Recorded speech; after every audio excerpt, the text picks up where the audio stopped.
Marhaba. I'm Christopher Hibma, and this is our final episode of Maharat, Producing in Unproductive Times by Atijahad Independent Culture, a series created for artists in the Arab region that celebrates creative producers and the skills it takes to make things happen. Today, we are wrapping up our series with an exploration about protecting your rights.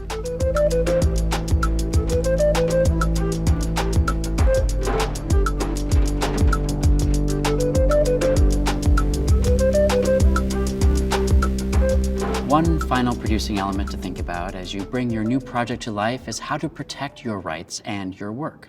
Are other artists allowed to recreate or borrow from your work without your permission?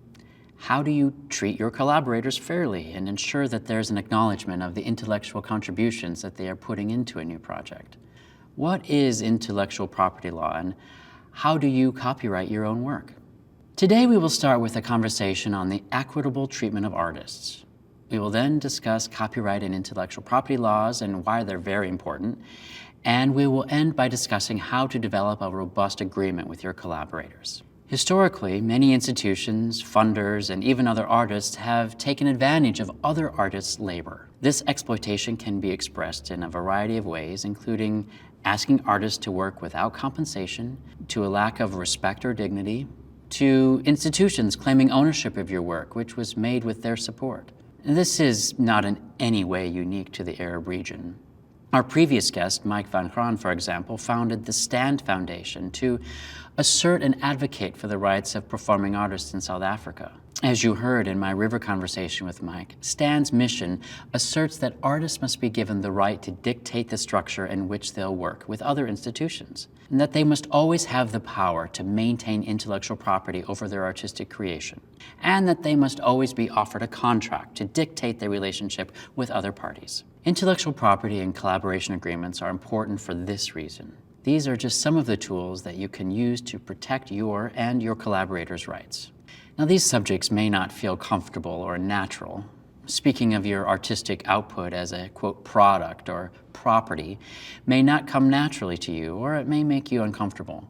Also, it's important to acknowledge that different societies and communities view ownership and intellectual property differently. Many studies in the Arab region, for example, show that due to the region's history of economic development, societies are more likely to be collectively minded, which means that people believe the group has priority over the individual. You can learn more about this and the cultural policy that has informed performing arts coming out of the region in many reports by some of the most exciting Arab theater scholars and thinkers examining Arab theater in one of the links below in our description. Identifying your work as intellectual property means that your work cannot be used without your permission. Conceptually, it positions your work as a cultural product that you own and that you should be compensated if used in the future. Making work is challenging and is a result of your unique vision and dedicated labor. In addition, bringing your work to life takes a lot of time and expertise and financial resources. I urge you to take care in protecting your work because it is the result of your creative vision. Some may argue that collectivism in the region may make protecting your intellectual property less relevant. While it's important to account for your own belief system and how you relate to your community, you can also think about copyrighting your work as a way to not only protect your work, but that of your community of collaborators and subjects. If you leave your work in the public domain, an outside entity may use your work in a way that does not align with your values or beliefs, or they may monetize it for profit without compensating you for your creative labor. Almost every country in the Arab region is part of the World Intellectual Property Organization, which encourages innovation through ensuring copyright protection of intellectual works around the world. Copyright laws and regulations do exist in most of the Arab region, and while the bureaucracy of copyrighting your work may be challenging, it is definitely worth it. In Lebanon, for instance, Law Number 75 allows artists to have absolute property over their work if they secure a copyright and they register their work as intellectual property through the Department of Intellectual Property Protection. Check out the description below for resources on how to register your artistic work for copyright where you are. Now, let's chat about collaboration agreements. When talking about rights and infringement, we often propose scenarios as if one party is intentionally malicious. However, sometimes it's a case of genuine miscommunication or unmet expectations between collaborators. Maybe you head into a rehearsal with one intention, and your roles change as the project evolves. A collaboration agreement is a legal document between people which would detail the roles and responsibilities of each person, the process by which they will work collaboratively, and who will own the final project, and how benefits, compensation, or royalties will be divided. When generating new work, it's important to use collaboration agreements with co-writers, directors, dramaturgs, devisers, as well as with actors. Different collaborations call for different agreements, so draft something yourself. Review it carefully with legal support if necessary, and most importantly, aim to be fair and equitable to yourself and your collaborators.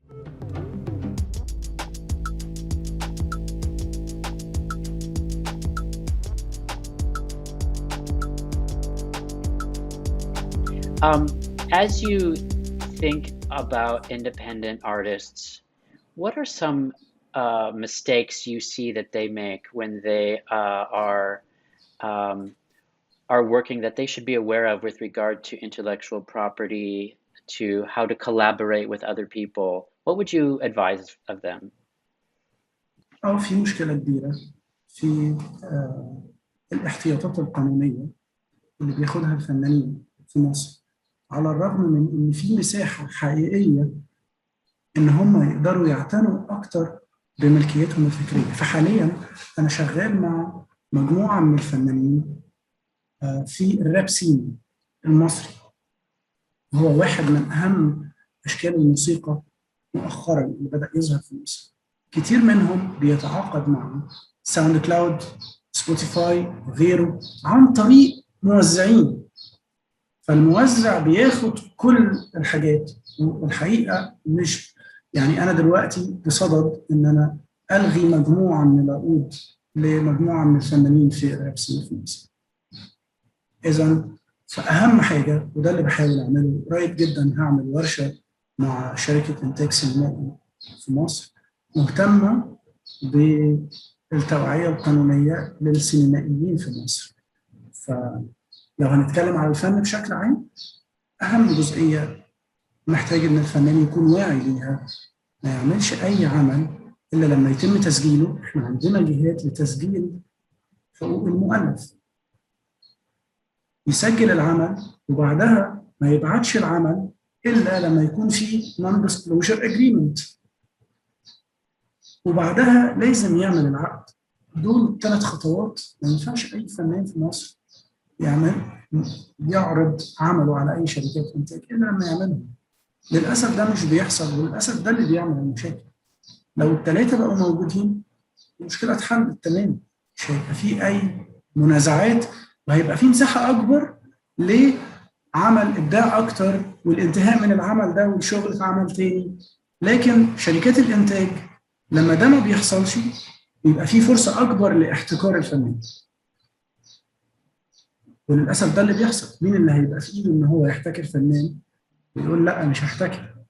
في الآخر إحنا في مجتمع رأسمالي مش هيهمه فيه وضع الفنان إيه، خاصة إن للأسف معظم شركات الإنتاج اللي موجودة في مصر هي مش على خلفيات فنية، هم رجال أعمال، يعني مع احترامي ليهم، بس هو في الآخر عايز مكسب بس. فهو ده أعتقد أهم الحاجات اللي الفنانين في مصر بيقعوا فيها المشاكل.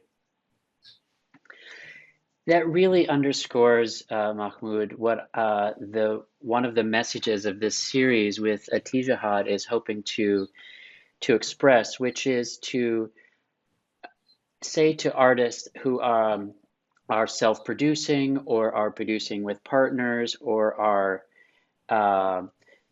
engaging in a creative process in some way, to slow down the beginning of the process and try to get your things in order, your house in order, so that they do not get exploited, to your point, and that are able to reap the rewards and the benefits, such as they are, as they proceed with their work. That's really, thank you for underscoring that for the audience here who will see this, that to just like take a breath, figure out where you're going, and find a way to do it really smartly. And with this final episode, dear viewers, our time has come to an end and we must say farewell. It has been a pleasure to spend time with you over the last 8 episodes. But remember that with every end comes a new beginning. Empowered with the skills you gained here, I hope you get to determine what that beginning is for yourself. Maybe you are leaving Maharat having an idea of how you'll produce your next project. Maybe you learned how to design a budget. Maybe you've been inspired to go out and build a network of global artists and colleagues. I would like to thank Abdullah, Christine, and Basma at Tijahad Independent Culture for the incredibly generous invitation to host this series. I also want to acknowledge the Minneapolis-based creative team, including Jake Usna, Kelly Gilpatrick, and Adam Olson, and our crew. Allow me to also express my gratitude to Egyptian playwright Adam Ashraf El-Sayyih, who made me sound smarter than I actually am with his words. I want to extend my deepest gratitude to the Walker Art Center for being our host venue and artistic home for this series. Thank you to Mary Cerruti, Philip Either, and Ben Geffen. Finally, I want to thank you. I feel grateful to each of you for spending this time with me. I am hopeful for and excited by our collective futures. Please stay connected with us on social media to share your thoughts about Maharat. And thank you for being in community with me and allowing us to learn from each other. Shukran. Ma'a salama.